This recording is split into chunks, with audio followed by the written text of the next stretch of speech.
An Instant Pot cooks foods in many ways, including pressure cooking, sautéing, steaming, and slow cooking. Today, we'll use Instant Pot's sautéing and pressure cooking settings to create boneless beef country-style ribs.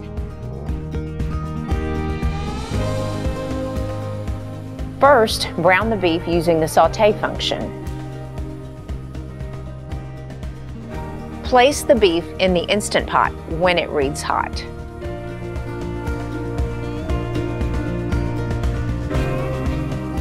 Now add the salt, onions, poblano peppers, chipotle peppers, and finally, tomatoes.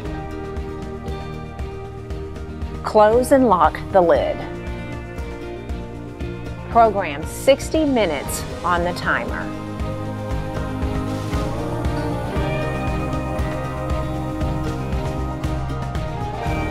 Open the vent to release pressure.